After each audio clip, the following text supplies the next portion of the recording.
Okay, so the question is, how do these Jetprime switches actually work? Well, okay, the thing you've got to understand is the right-hand side remains consistent. It only has a couple of switches on it. The left-hand side, however, changes depending on what you do with the little mode button on the right-hand side. So if you have a look at the right-hand side switch, the top button is the run, don't run, or turn it off button. Now, it's on run when it's depressed. When you release it, it actually won't start, right? But when I depress it, right, okay, I can start the bike. So your run switch is at the top, your start and stop, your start button is on the bottom right, and that's also used for launch control setting as well as the pit lane speed limiter. Now, there's a little grey button here on the left-hand side on the right-hand switch, which switches the mode or the way the left-hand side operates. So basically the way it works on the left-hand side is this. If I have it in its standard mode, then the green buttons indicate left and right indicators. So the top is the right-hand side, the release button for the indicator is the middle, bottom green is the left-hand side, release button for the indicators. And the top switch is my high beam, high and low.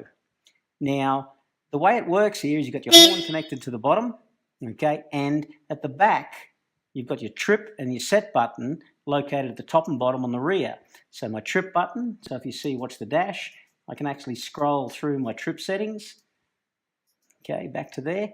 And on the bottom, this is how you start the stopwatch or the lap timer. So I can flick there, I can set it back to switch, to trip. Now, all I need to do to switch that mode over here so I can get into the mode settings as well as the increase or decrease traction control is press the operating button or mode button on the right-hand side. Now, that middle button, the black one, which was a release for the indicators, is now going to take me and scroll through the mode settings. So I choose my mode settings with that button there and it operates the same way. Now, if I'm in slick mode or user mode, the top and bottom rear buttons will reduce my dynamic traction control or increase it, depending on how I set it. So go back to 0 there, okay? And the high beam, low beam remains the same. The indicators will still work. However, the release button remains in the mode setting, if you like. Now, this particular red button changes function over here. This is how you turn on and off your ABS and your traction control when you're in this particular mode.